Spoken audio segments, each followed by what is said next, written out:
Un importante incontro si è svolto stamani al comune di Agrigento con il sindaco Francesco Miccichè e numerosi abitanti della città, proprietari di appezzamento di terreno nelle zone marinare di San Leone, che sono costretti a pagare cifre esorbitanti per via dell'alta valutazione che viene data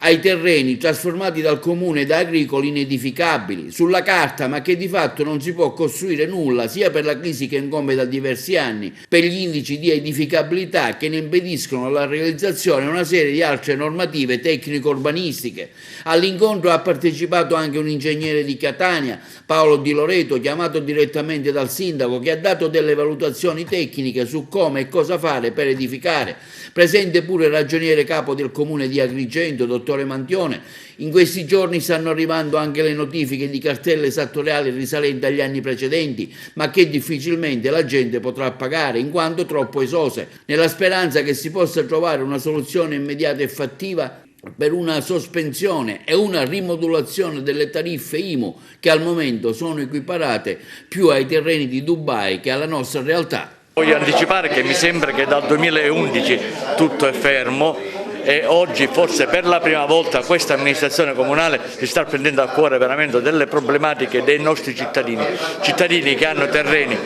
che erano edificabili e ora non possono più edificare e continuano a pagare tributi di un notevole importo. Io già ho dato incarico sia ai miei uffici ma anche a un consulente esterno che è l'ingegnere Di Loreto, esperto in materia, che già sta lavorando sul nuovo piano, sul piano regolatore e anche sulla problematica dei terreni C3, D3, C4, sicuramente per venire incontro a tutti i miei concittadini. A breve vi daremo delle risposte. E siamo davanti a questo paradosso, praticamente dal 2009 tutta una zona che è abbastanza corposa, dal villaggio Mosè a scendere, tutta una serie di proprietari sono chiamati a pagare l'IMU come zona edificabile, anche se in pratica edificabile non lo è. Il comune di Agrigento non rilascia alcuna concessione, non rilascia alcuna autorizzazione edilizia. Sta cosa perdura già da oltre 15 anni e per contro sempre il comune di Agrigento chiede il pagamento del tributo IMU con accertamenti che alle volte superano anche 20.000 euro. Praticamente significa impoverire o comunque mettere in condizioni veramente rischiose i proprietari. In povertà, diciamo. In povertà, sì, praticamente significa impoverire un pochettino tutte queste persone. Fino ad ora questa vicenda non siamo riusciti a farla saltare, nel senso a farla ritrattare, non abbiamo avuto possibilità perché le passate amministrazioni hanno dato poco riscontro a questa vicenda e hanno continuato a macinare cartelle e accertamenti tributari.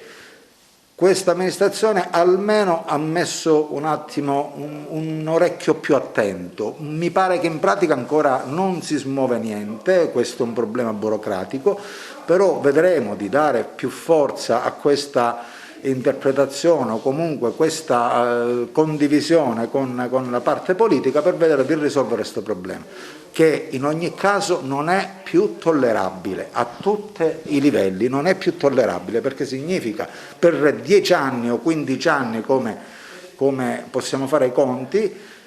significa praticamente gente che ha già 100.000 euro, 50.000 euro di debito contro il comune, nei confronti del comune e senza poter difendersi, assolutamente niente. Che risposte si possono dare ai tanti cittadini vessati purtroppo da anni da cartelle settoriali per un terreno che è edificabile ma in realtà per vari motivi tecnici, anche per momenti di grossa carenza economica, c'è una grossa crisi, insomma devono pagare, arrivano le ingiunzioni, cosa si può fare? Come le può venire incontro? L'aspetto fiscale non è di mia competenza, ahimè non posso dare risposte sotto questo profilo. Sicuramente dal punto di vista urbanistico io ho verificato che ci sono tutte le premesse per poter operare, sia su iniziativa pubblica, ovvero molto meglio, che può essere molto più veloce, su iniziativa dei privati. I privati devono però, applicando il principio perequativo, capire che la necessità e l'opportunità di consorziarsi per fare proposte quanto più ampie possibili, in modo da far collimare l'interesse privato con l'interesse pubblico. Tutto qui. Bisogna un po' scendere dal concetto di roba, tra virgolette, che ci ha sempre attanagliato, e comprendere che invece è bene operare in ambiti più vasti. Ma il diritto edificatorio previsto dalle norme è in proporzione alla superficie di ogni proprietario, quindi nessuno viene leso nel diritto edificatorio che deriva dalla propria proprietà. L'ente è consapevole che la valutazione delle aree edificabili nel territorio di Agrigento va rivalutata alla luce delle lentezze che ci sono nella effettiva edificabilità, per cui i valori che sono stati determinati a suo tempo e che comunque sono soggetti di rivalutazione in diminuzione anche in considerazione di questi fatti, quando si fa il contraddittorio con i contribuenti, quando si valuta nello specifico la posizione di appetibilità di un'area o meno, sono tenuti in massima considerazione proprio nella considerazione che la pretesa tributaria può essere effettivamente onerosa per queste fattispecie. Istituisca una commissione composta dagli esponenti del Comune, dell'Agenzia del Territorio, delle agenzie immobiliari e degli ordini professionali, in cui si dia un contributo per una stima a valore di mercato delle aree.